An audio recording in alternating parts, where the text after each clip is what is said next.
Halo, Assalamualaikum warahmatullahi wabarakatuh. Perkenalkan, nama saya Ahmad Yazid Bustomi. Di sini saya akan menjelaskan apa saja etika yang digunakan ketika menggunakan media sosial. Sebelum itu, saya akan menjelaskan sedikit apa itu media sosial. Jadi, media sosial adalah sebuah media online yang mana penggunanya bisa dengan mudah berbagi, berpartisipasi, menciptakan forum, dan membuat jejaring sosial. Jejaring sosial merupakan sebuah situs di mana setiap orang bisa membuat halaman web pribadi, kemudian terhubung dengan teman-teman untuk berbagi informasi dan berkomunikasi.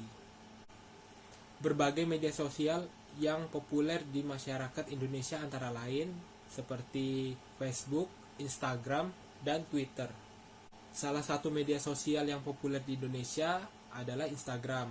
Pengguna Instagram di Indonesia menggunakan layanan ini untuk mencari sebuah informasi, mengunggah foto liburan, dan juga untuk mempromosikan sebuah produk. Perkembangan teknologi telah membuat pergeseran pemikiran. Etika yang dulu dianggap penting oleh bangsa Indonesia, kini seakan tidak penting lagi karena adanya tuntutan zaman. Kemudahan dalam mengakses dan menggunakan media sosial tanpa disadari telah menjebak kita dalam penurunan etika bermedia sosial. Etika berkomunikasi dalam implementasinya dapat diketahui dari komunikasi yang santun. Hal itu juga menjadi cerminan dari kepribadian kita. Kita hanya bisa saling mengerti dan memahami apa yang dipikirkan oleh orang melalui komunikasi, baik secara verbal maupun non-verbal. Pesan yang ingin disampaikan bisa berdampak positif dan bisa juga sebaliknya. Untuk itu, maka diperlukan etika ketika menggunakan media sosial. Etika yang digunakan dalam media sosial antara lain: yang pertama, memberikan informasi pribadi dan keluarga secara bijak. Sangat penting bagi kita untuk memperhatikan dalam membagikan informasi kepada khalayak umum, terutama informasi pribadi dan keluarga. Bagikanlah hal-hal yang bersifat umum saja. Yang kedua, berkomunikasi dengan menggunakan kalimat yang sopan dan santun.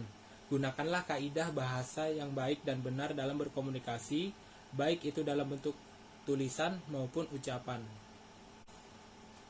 Yang ketiga, dilarang mengganggu suku, agama, antar golongan, dan ras. Inilah kasus yang sering terjadi di Indonesia, terutama menyinggung suku, agama, dan ras. Hal ini perlu dihindari karena dapat memecah belah persatuan dan kesatuan bangsa. Yang keempat, menghargai dalam perbedaan.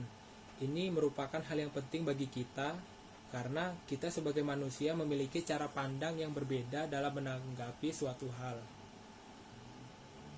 Jangan terlalu menganggap apa yang dilakukan seseorang itu merupakan hal yang tidak penting, sehingga saling menjelek-jelekan dan akibatnya akan terjadi perpecahan di media sosial. Yang kelima, pastikan ada fakta dan data. Jika kita ingin membuat suatu opini atau sebuah tulisan, pastikan fakta dan data itu memang ada. Think before you write, atau berpikirlah sebelum Anda menulis. Banyak media yang membuat opini tanpa ada fakta dan data yang ada. Mereka hanya mengedepankan bagaimana orang tertarik walaupun menempuh cara yang salah.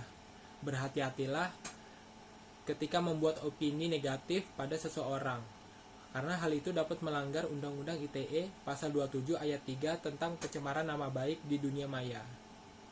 Yang keenam, mengecek dan memastikan kebenaran informasi.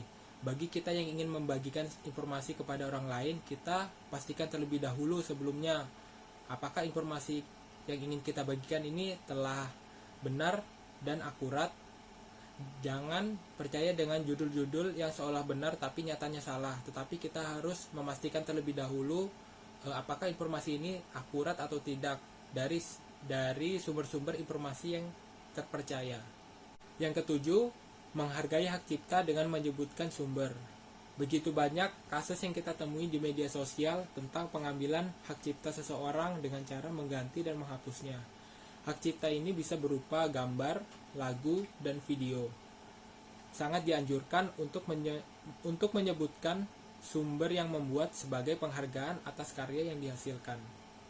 Yang kedelapan, menghindari media sosial ketika emosi sedang buruk. Emosi sangat mempengaruhi apa yang kita tulis. Menulis dan berkaryalah ketika emosi sedang baik, supaya apa yang kita buat bukan karena kebencian atau kemarahan terhadap seseorang. Karena pada saat emosi sedang buruk, bisa jadi apa yang kita buat akan melanggar etika bermedia sosial dan dapat merugikan orang lain dan diri sendiri.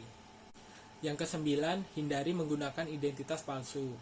Begitu banyak cara yang dilakukan seseorang untuk menjatuhkan orang lain, salah satunya menggunakan identitas palsu pada akun media sosial, sehingga orang tersebut akan menjadi bahan pembicaraan dan berdampak jelek pada tokoh tersebut. Hal ini merupakan perbuatan penipuan dan sangat merugikan orang lain. Mungkin itu saja penjelasan dari saya tentang etika dalam menggunakan media sosial. Kurang lebihnya mohon maaf.